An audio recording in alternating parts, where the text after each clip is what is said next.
안녕하세요. 민지의 꿀사연입니다. 즐겁게 감상하시고 구독과 좋아요도 많이 눌러주세요. 그럼 사연 시작해 볼까요? 안녕하세요. 저는 40대 가정주부예요. 30대 초반에 지금의 남편을 만나서 결혼을 하게 되었어요. 시골의 가난한 집안 출신이었던 저는 중매로 남편을 소개받기 전까지는 사실 남자를 많이 만나본 일이 없었죠. 그럴 수밖에 없었던 게 아버지가 엄하시기도 했고 식구들이 많다 보니 늘 생활이 쪼들리는 편이었거든요. 저는 고등학교를 졸업하자마자 작은 회사의 격리라든가 아르바이트 같은 일을 하면서 생활비를 집에 보태곤 했어요. 제가 장녀였는데 남동생하고 여동생들 뒷바라지도 하고 그러다 보니 제 꽃다운 젊은 시절은 그냥 흘러가 버렸어요. 남자에 관심이 없었던 건 아닌데 기회가 없었던 거죠. 얼굴이야 평범한 편이지만 사실 제가 가슴은 조금 큰 편인데요. 그게 매력 포인트가 될 거라곤 생각을 못하고 살았어요. 요즘 사람들은 글래머다 뭐다 해서 가슴 큰 여자들이 매력적이라고 하잖아요. 하지만 제가 젊었을 시절에는 그런 생각을 못했었네요. 시골에서 생활한 데다가 학교를 다닐 무렵만 해도 또래 친구들보다 유독 도드라져 보이는 가슴이 사실 창피해 보이기도 했거든요. 그래서 일부러 작아 보이고 싶어서 꽉 끼는 속옷을 착용하기도 했었죠. 아무튼 그러다가 꽃다운 시절은 다 흘려보내고 홍기를 놓쳐버렸는데요. 그렇게 평생 집에 생활비 보태고 어린 동생들 뒷바라지만 하다가 제 젊은 시절이 다 흘러가나 싶었죠. 그러다가 동네 아줌마 중매로 지금의 남편을 소개받게 되었어요. 사실 처음에 남편 조건을 들었을 때는 선자리에 나가고 싶다는 생각이 들지 않았어요. 저보다 2살인가 많다던 남편은 이미 한 번 장가를 다녀왔다고 했었거든요. 제대로 연애를 못 해본 것도 억울한데 돌싱 아저씨를 만나야 한다는 생각을 하니 내키지를 않았어요. 그건 부모님도 비슷한 생각을 하셨던 것 같아요. 그런데 그 소개해준 아줌마가 남편이 결혼 생활을 짧게 하기도 했고 애도 없다고 하면서 한 번만 만나보라고 부추기는 거 있죠. 그리고 시댁될 집이 알부자라면서 저보고 부잣집에 시집가서 팔자 고치라고 이야기를 하는데 그 이야기에 마음이 조금 흔들리는 것 같기도 했어요.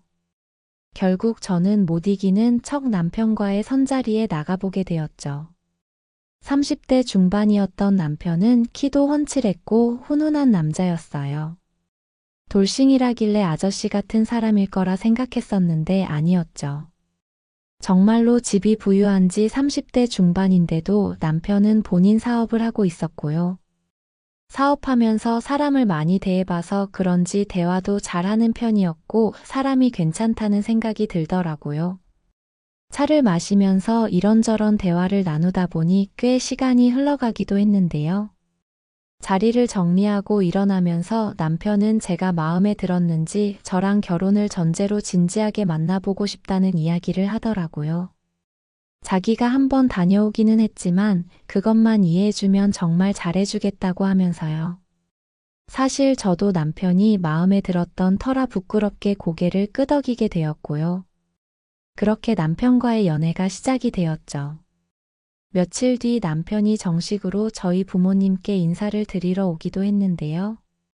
저희 부모님도 남편을 직접 보시고는 사람이 괜찮다면서 결혼을 허락해 주시기도 했죠. 연애를 하면서 조금 가까워진 어느 날 저는 남편에게 제가 왜 좋은지 물어보기도 했었는데요. 남편은 얌전하고 조용해 보이는 제 모습이 마음에 들기도 했고 제 몸매에 끌리기도 했다고 솔직히 이야기를 해주더라고요. 제가 글래머라서 좋았다나요. 남자에게 그런 칭찬을 대놓고 들어보는 게 처음이라 엄청 부끄러운 생각이 들기도 했었네요.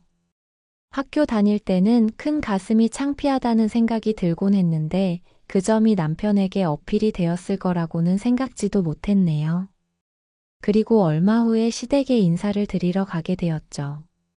시댁은 큰 마당이 딸린 단독주택이었는데 대문을 열고 들어서는 순간 딱 봐도 부잣집 같다는 생각이 들었어요. 잘 가꿔진 정원하며 고급스러운 외관이 눈에 들어왔죠. 마당 한쪽에 차를 주차해 놓을 수 있는 공간이 있기도 했고요. 내가 정말 이런 집에 시집을 오는 건가 하는 생각이 들기도 했고, 한편으로는 저희 집이 조금 기우는 것 같아서 창피하다는 생각이 들기도 했어요. 집 안에 들어가서 시어머니를 처음 뵙게 되었는데요. 시아버지는 이미 돌아가셔서 안 계셨거든요. 홀어머니라 시집살이라도 시키면 어쩌나 걱정이 되기도 했었는데요. 직접 마주한 시어머니는 의외로 너무 다정하게 저를 대해주셔서 저의 그런 걱정은 눈 녹듯 사라지게 되었죠. 시어머니도 저를 보시더니 참해 보여서 마음에 든다면서 두 손을 꼭 잡고는 잘 지내보자고 하셨고요. 시집살이 안 시킬 테니 걱정하지 말라는 농담을 하시기도 했죠. 사실 시댁에 인사를 드리러 간다는 게 여자들에게는 부담되는 게 사실이잖아요. 그래서 걱정을 꽤 많이 하기도 했는데 긴장이 풀리는 기분이었어요. 꽤나 부자인 듯한 시댁에 놀라기도 했고 시어머니가 너무 젊고 다정하신 것도 의외이기는 했는데요. 무엇보다도 저를 가장 놀라게 한 건 바로 늦둥이 도련님이었어요. 그 무렵 고등학생이었던 늦둥이 도련님은 남편하고는 거의 20살 가까이 나이 차이가 났는데요. 시어머니는 돌아가신 시아버지랑 금슬이 꽤나 좋으신 편이었나 봐요. 남편 밑으로 시누이가 둘이 있기는 했는데요. 시누이들은 남편하고 나이 차이가 많이 나지는 않았거든요. 아무튼 도련님 될 사람도 훈훈하니 부잣집 아들 같은 모습이기는 했는데요. 서글서글한 남편이랑은 다르게 수줍음도 많은 것 같고 조용한 성격인 것 같았어요. 조금이라도 가까워져 볼까 하는 생각에 친한 척을 하면서 말을 걸어보기도 했는데요. 부끄러운지 돌아오는 대답은 짧은 한두 마디 말뿐이었어요. 사실 처음에는 한 번 이혼을 했다는 남편의 아들이 아닐까 의심을 하기도 했었는데요. 남편이 10대 후반에 사고를 친 건 아닌 것 같기도 했고요. 그런 의심은 금세 사라지게 되었어요. 시어머니는 음식도 정말 많이 준비를 해두셨더라고요. 그날 상다리가 부러지게 차려진 저녁 식사 자리에서 이런저런 이야기를 꽤 많이 나누게 되었어요. 시어머니는 본인이 직접 하신 거라면서 골고루 맛보라고 음식을 제 앞에 놓아주기도 하셨는데요. 편하게 대해주시기는 했지만 어려운 자리라 막 들어가지는 않더라고요. 그래도 음식들 하나하나가 정갈하기는 했어요. 그렇게 좋은 분위기에서 식사를 마치고 차를 마시면서 대화를 이어갔죠. 시어머니는 제 손을 꼭 잡으시고는 아들이 한 번 실패를 했는데 결혼을 결심해줘서 고맙다는 이야기도 하셨고요. 집안대를 이을 수 있게 떡두꺼비 같은 아들 하나만 낳아달라고 당부를 하시기도 했어요. 그러면 재산도 대부분 저희 부부에게 물려주시겠다면서요. 그렇게 시댁 인사도 잘 마무리하게 되었고요. 주변의 축복을 받으면서 저는 남편하고 식을 올리게 되었어요. 저는 결혼 후에는 남편 뜻을 따라서 사업하는 그의 내조를 하면서 살림에만 신경을 썼어요. 남편은 돈도 잘 벌어다 주었고 성격도 화통한 편이었죠. 아무래도 사업을 하다 보니 밖으로 도는 일도 많았고 술도 좋아하는 편이었지만 저는 다 이해할 수 있었어요. 내 집이 있고 돈도 잘 벌어다 주는 남편이 있다는 게 마음에 얼마나 큰 안정감을 가져다 주었는지 몰라요. 사업 때문에 남편은 늘 바쁘긴 했지만 신혼 초에는 저를 밤이면 자주 안아주곤 했어요. 사랑을 나눌 때면 제 몸이 예쁘다는 이야기를 해주기도 했는데 부끄러우면서도 그런 이야기들이 너무 만족스럽게 느껴졌어요. 마음이 편해서 그랬는지 결혼하고 얼마 지나지 않아서 저는 아이를 가지게 되었고요. 시어머니는 아들이었으면 좋겠다고 노래를 부르셨는데 저도 큰 아이는 아들이었으면 좋겠다고 기도를 했었죠. 그리고 출산 몇 달 전에 병원에서 아들인 것 같다는 이야기를 들었는데 어찌나 기뻤는지 몰라요. 그 소식을 시어머니에게도 전했는데 그게 그렇게 좋으셨는지 한 걸음에 저희 신혼집에 달려오시기도 했죠. 그리고 시간이 흘러서 저는 정말로 남편을 꼭 빼닮은 아들을 출산하게 되었어요. 시어머니는 제 손을 꼭 붙잡고는 고생했다면서 그렇게 다정하게 대해주실 수가 없었죠.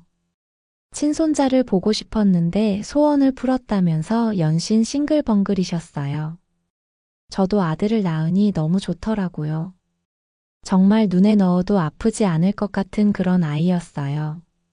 사업 때문에 매일 늦던 남편도 한동안은 집에 일찍 퇴근하곤 했으니 말 다 했죠.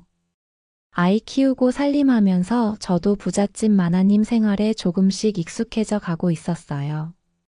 여유가 있으니 처가에도 경제적으로 도움을 조금씩 주기도 했고요. 그렇게 행복한 날들이 계속 이어졌고 몇 년 후에 저는 둘째를 갖게 되었는데요. 둘째도 아들이었어요. 아들 둘을 키우니 어찌나 아이들이 활발한지 종일 아이들 뒤치다꺼리 하다 보면 시간 가는 줄 모를 정도였어요. 그러던 중 둘째 아이가 유치원에 갈 무렵 집안에 일이 생겨버리고 말았는데요. 시어머니가 갑작스레 돌아가시게 된 거죠. 그냥 나이를 먹어가면서 몸에 기운이 없다는 말씀만 종종 하셨는데 그게 전조였으리라곤 생각지도 못했죠. 어느 날인가 검진을 받고는 간경화 진단을 받으셨고요.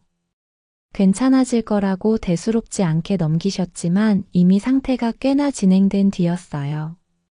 그렇게 병세가 악화되었고 몇 달을 버티시다가 허망하게 돌아가시게 되었던 거죠. 그때 도련님의 거처를 두고 남편이랑 시누이들 사이에서는 말이 오가기도 했었는데요. 결국 도련님은 저희 집에 와서 함께 사는 걸로 결론이 나게 되었죠. 그 무렵 대학생이던 도련님은 저희 집에 와서 얹혀 사는 것이 부담이 되고 미안했는지 대학교 근처에서 혼자 자취를 해보고 싶다고 이야기를 했는데요. 남편은 도련님을 꾸짖으면서 생전 집안일이라곤 해보지도 않은 녀석이 혼자서 어떻게 살겠다는 거냐고 혼을 내기도 했어요. 저야 결혼 전부터 동생들 챙기는 거에는 익숙했던 사람이라 도련님이랑 같이 사는 것도 크게 거슬리진 않았어요.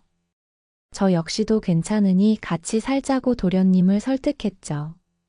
시누이들은 도련님이 저희 집으로 들어온다는 이야기에는 반가운 내색을 하더라고요. 아마 남편들 눈치가 보이고 그랬을 테니 그 입장도 이해가 됐어요. 그렇게 저는 도련님하고 함께 살게 되었죠. 그 무렵 대학에 다니던 도련님은 집에서 있는 듯 없는 듯 지냈어요. 말수도 적은 편이었고 신경 쓰이게 하는 점이 별로 없더라고요. 물론 아이들은 늘 바빠서 집에 잘 붙어 있지 않는 남편보다 삼촌인 도련님하고 노는 걸 좋아했고요.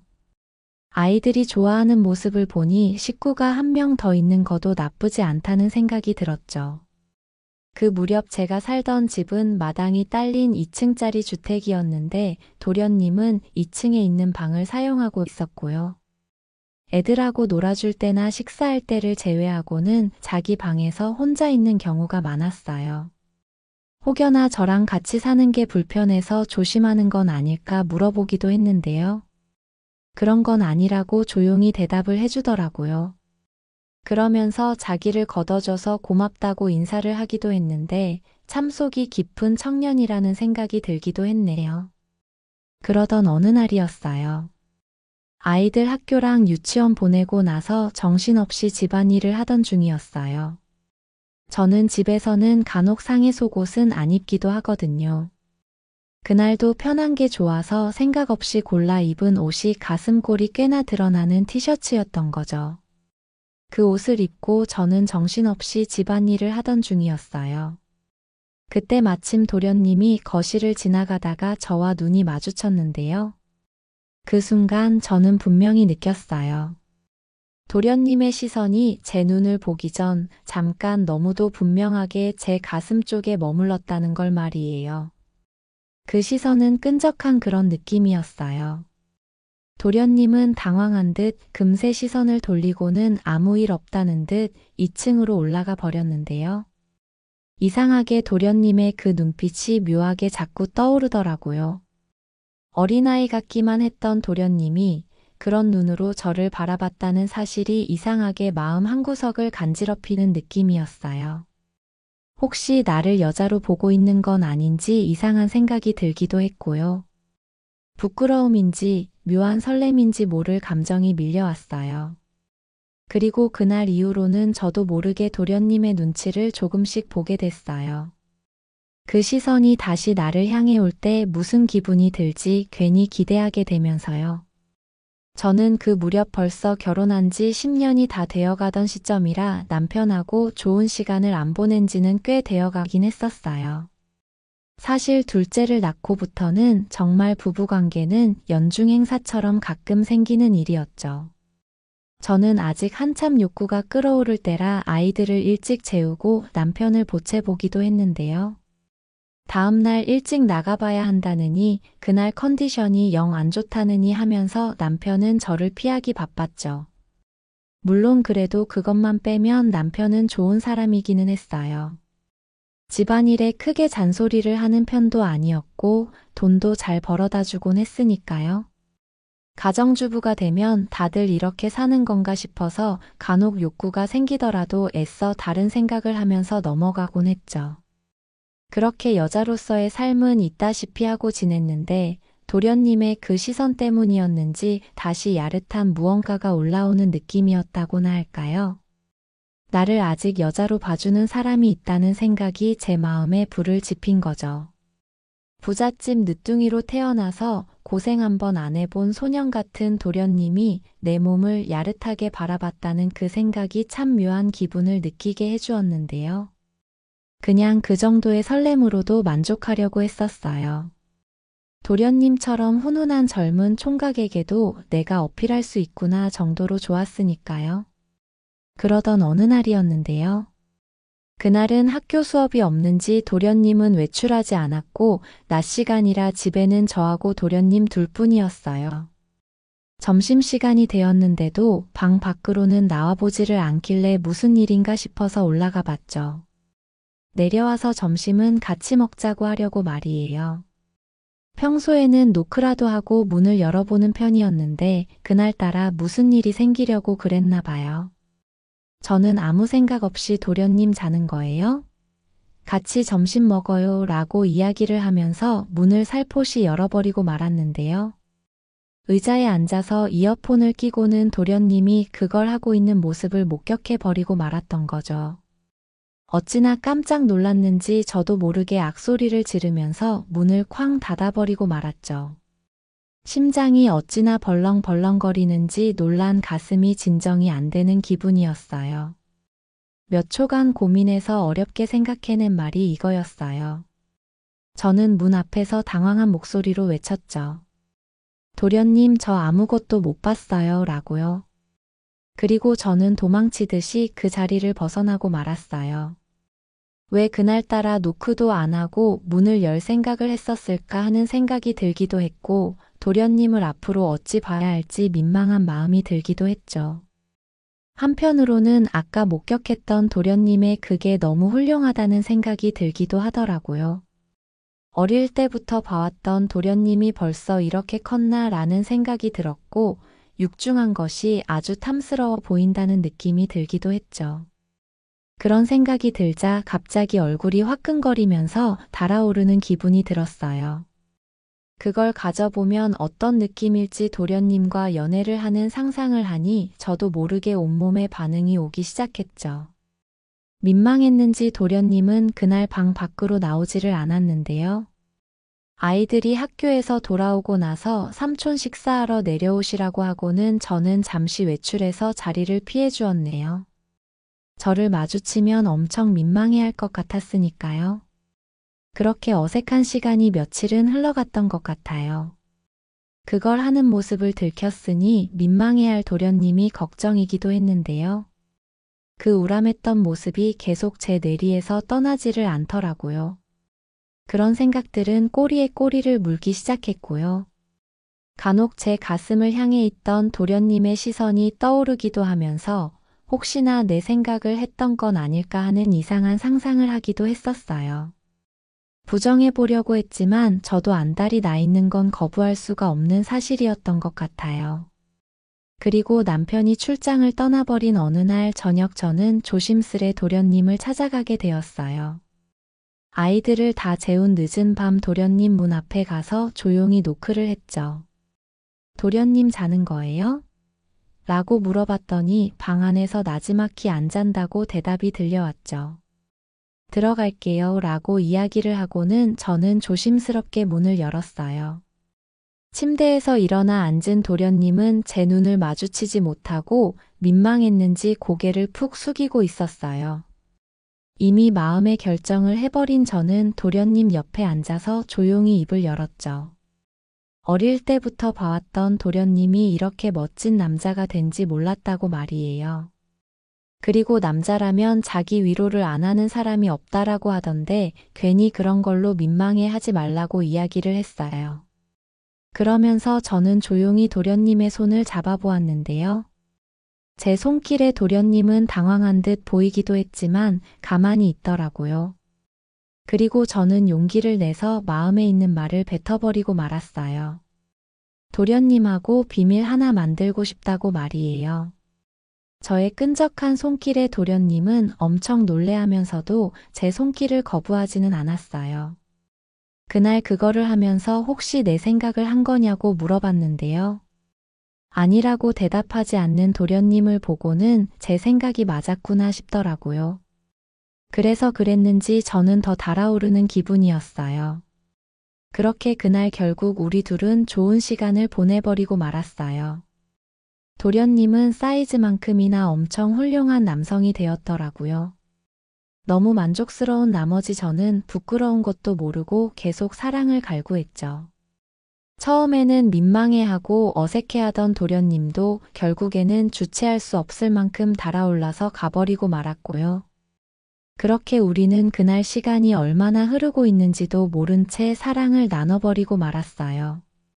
멋진 남자가 되어버린 도련님은 오히려 그날 이후로 저를 더 아무렇지 않게 대하기 시작했어요. 수줍고 내성적인 사람인 줄 알았는데 도련님은 의외로 남자다운 면도 있었죠. 특히 사랑을 나눌 때는 더욱 멋진 남자로 돌변하더라고요. 어느 날은 제가 요구를 하기도 했지만 놀랍게도 어떤 날은 도련님이 저를 먼저 찾아오곤 했어요. 대학생이라 시간이 많았던 도련님은 낮에 일찍 돌아오는 날이면 저를 자기 방으로 데려가기도 했었어요. 제 손을 이끌고 말이에요. 그렇게 한참을 잊고 살았던 만족감을 저는 도련님을 통해서 다시 찾을 수 있었죠. 너무 멋진 도련님하고 사랑을 나누면서 저는 원하는 건 뭐든지 다 들어주게 되었어요. 부끄러운 것도 모른 채 말이에요. 내가 이렇게 경박하고 적극적인 여자였나 싶은 생각이 들기도 했는데요. 도련님이 저를 그렇게 만들어버리기도 했죠. 가끔씩이면 이런 부적절한 일들 때문에 양심의 가책을 느끼기도 했는데요. 저를 찾는 도련님을 거부할 수는 없었어요. 그렇게 시간이 허락할 때면 저는 도련님 품에 안기곤 했죠. 그렇게 시간이 흘러서 도련님은 군대에도 다녀오게 되었고요. 나이를 먹어갈수록 더 멋진 남성이 되어가는 듯 했어요. 그런 도련님하고 좋은 시간을 보낼 수 있다는 게 너무 행복하다는 생각마저 들었죠. 그런데 영원한 건 없는 거잖아요. 시간이 흘러 도련님은 대학을 졸업하고 취업을 하게 되었고요. 회사 근처에 집을 구하게 되면서 독립을 하게 되었는데요. 평생 같이 살 거라는 생각을 한 건 아니었지만 섭섭한 생각이 드는 건 어쩔 수가 없었죠.